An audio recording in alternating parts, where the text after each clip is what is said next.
What is up, everybody? Svenddiesel here. We're going to be tying the double loop peach leech. The reason is we use quite a number of double loops in this pattern, and we're going to be making it articulated. And for the salt, so we've got an SA280 minnow.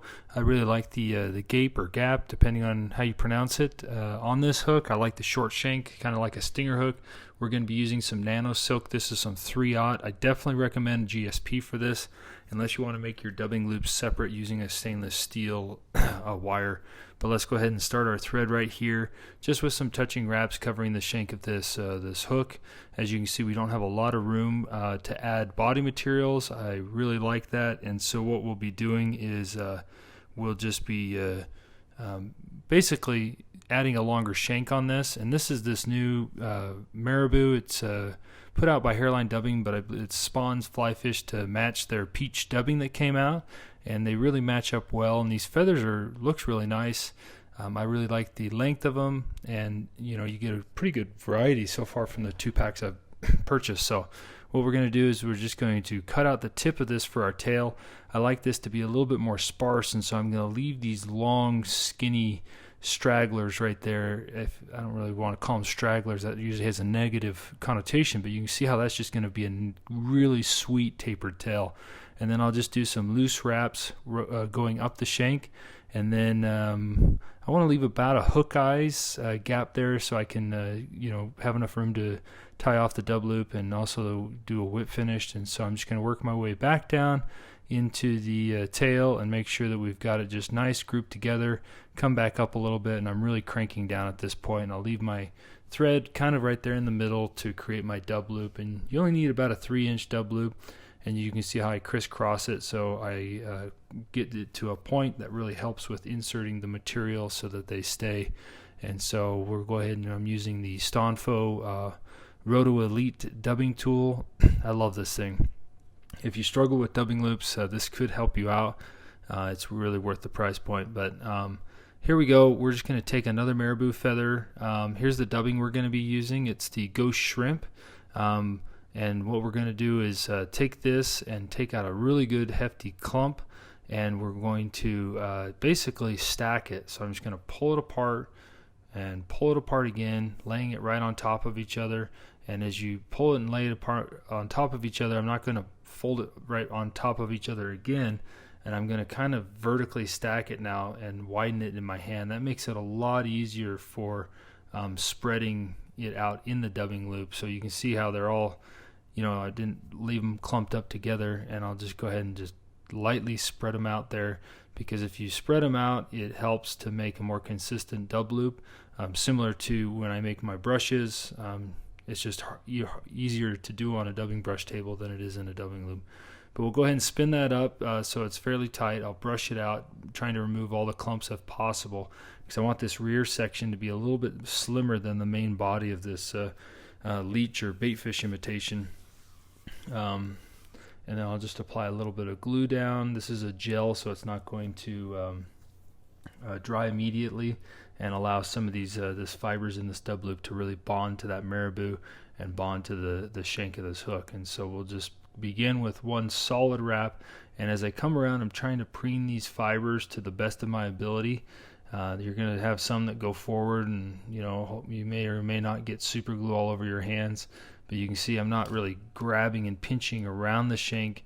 I'm kind of loosely grabbing it and pulling those back, and then just trying to get 90% of those fibers going backwards. And so we'll go ahead and just continue all the way up the shank of this hook, and you can see I did this just about perfect, and we left the room there to tie this off, and not, we'll create a little bit of bulk with the head, because we are using a 3/0. This doesn't, you've got to really be careful on your thread wraps here, because you could easily, with 10 turns, create a really big hump and crowd your eye. And so I'm being very cautious, and that's why I left that eye gap of length. And you can see right there, you could basically tie this off and fish that as is. This is a real good color combo. And something I didn't talk to you about is that this ghost shrimp dubbing has some really awesome UV properties. I'll have to show you at the end of the video what it looks like. And so we'll go ahead and do a 3-turn whip finish, just pulling all those fibers back, making sure it's nice and clean. and it makes it a little bit easier for putting on the front section of this, and we'll trim out our thread. And then lastly, you always want to brush out your dubbing. Whenever I do a dub loop, I brushed it before I palmer it around, and then I always brush it once it's on. And that super glue should have already bonded to most of the fibers, so you don't have to worry about getting it in any of your brushes.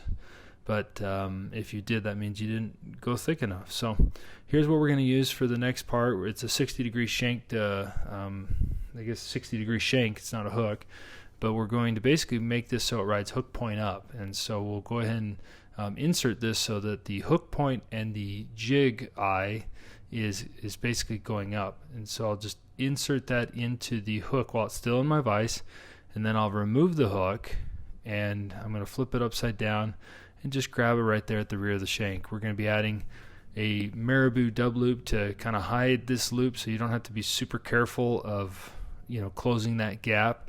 But what we're going to do is first we're going to close the gap of that shank, and then I always like to put a little bit of glue on there and then wrap my thread just up a little bit.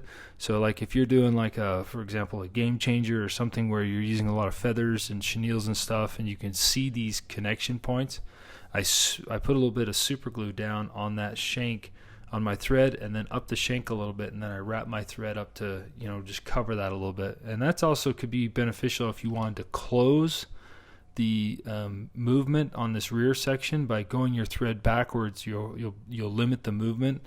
But with this, we're going to be putting on a ton of marabou. But before we do that, we are going to add our weight just to ensure that this is going to ride hook point up and also get to the bottom a little quicker. I just have a medium-sized silver dumbbell eye, and I just do 3 wraps, and then as I pull down, it will naturally turn to be perpendicular to the hook shank, and then I'll use my wraps here to reinforce that the direction so that it's perpendicular, and then I'll do some over-unders to tighten those thread wraps. So as you crisscross it, you're securing it, but then as you do the over-unders, you're even tightening up those crisscross wraps. And then I'll get my thread back to the rear section of the hook. I'll put a little bit of super glue on those eyes so that they're dry by the time I get back up to the front, and then we will go ahead and make a dub loop. Like I said, this is the dubbing loop peach leech, because I think we make 1, 2, 3, 4 dub loops, I think. So there's a lot of dubbing loops. So if you're not good at them, this is a great fly to practice on, because by the end of it you'll be perfect at it.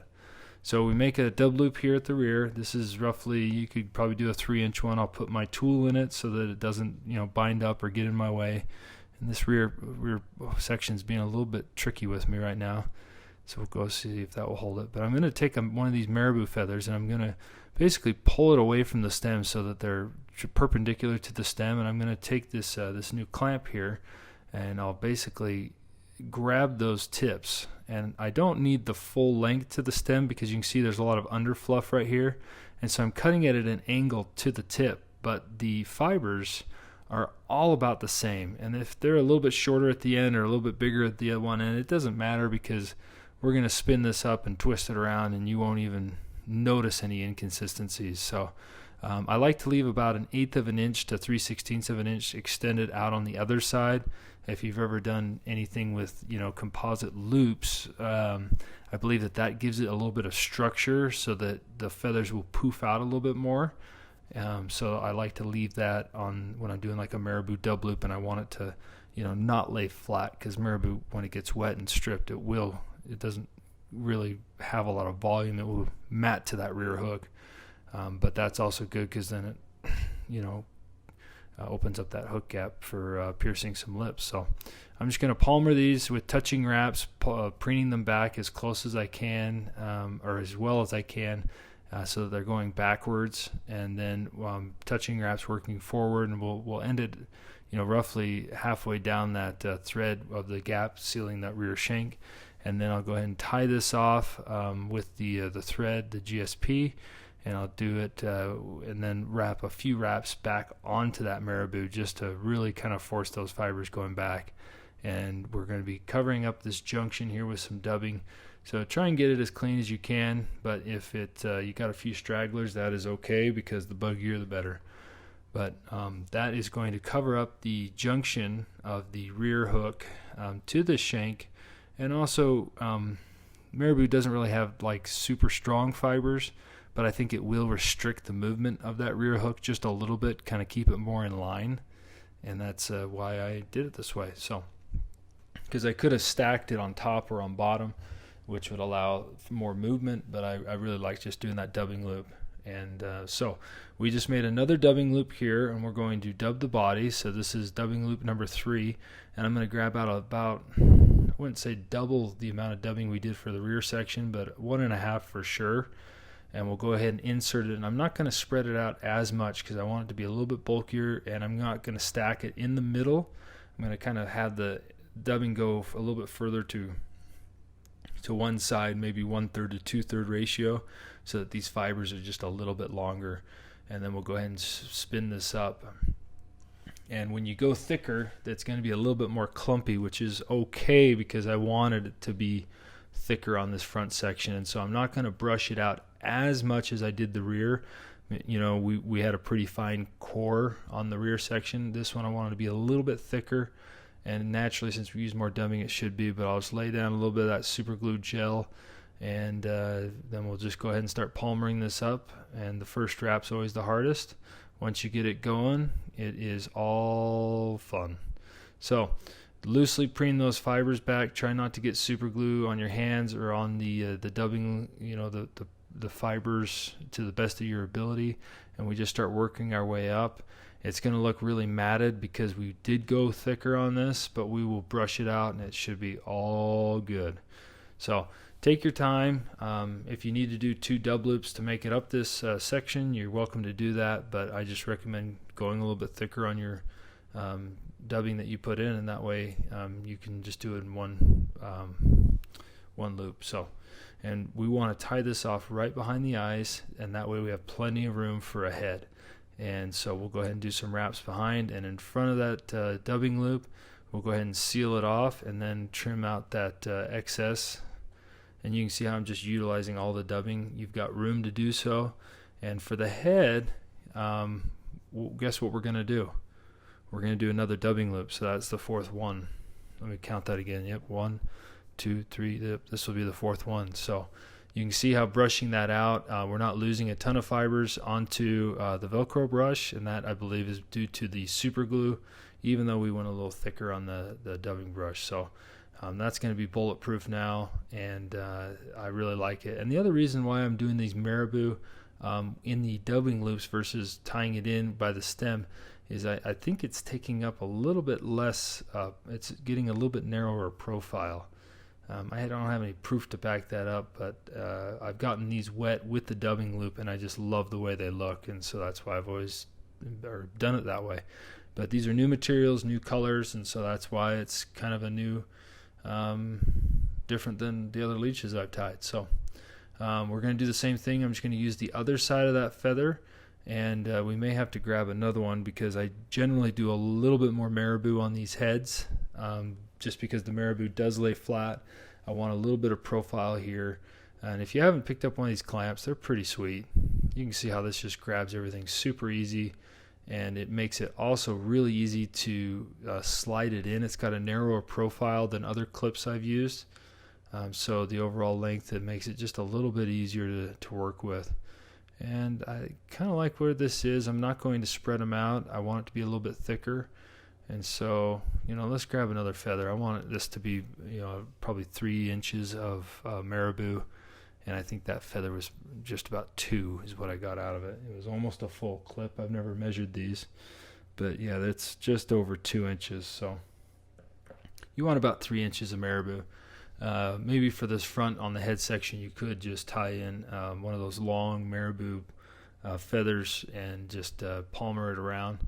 But we're going to stick with the dubbing loops because that's what we're practicing and working on for this pattern. So spin that up really tight, and then we'll just go ahead and put down a little glob of super glue here just to make it a little bit bulletproof. And our thread is already in front of the eyes, and so all we got to do is do about 2 wraps behind the eyes, and then I'll kind of crisscross it through the eyes, just making sure it's got good even coverage everywhere. and it's going to be a hot mess because this marabou just is everywhere, and that is okay. So once you get a good collar behind the eyes, then we can come and crisscross over and around and then come back over. And if you go back over the marabou itself, that's okay. Like I said, we're trying to build up a little bit of a head, make it a little bulkier, but then I always want to do a couple wraps in front of those eyes as well. And just kind of, if your thread gets in the way, we will work it back through. But, we want to utilize that jig section, I guess from the bend of the shank up to the eye. I want to have a little bit of marabou going in there because that's how we're going to get this fly clean. I'm going to wrap over the marabou when I whip finish or clean up this head, and that way those front fibers are forcing all these other fibers to go back. So just kind of preen it, work it around, try to get as many as you can going backwards, work your thread up and through.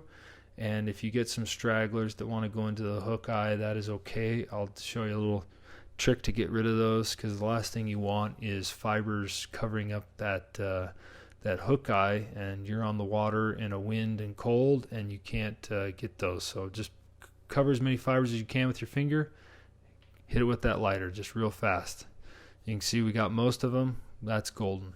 So let's go ahead and do a 3-turn whip finish, and then we will apply a little bit of UV resin to this to make it a little bit more durable and make sure that knot's not going to come undone. So go ahead and snip your thread, and then we will grab just some thin resin, something that's going to penetrate in. I'll pull all the fibers back and put a generous amount on.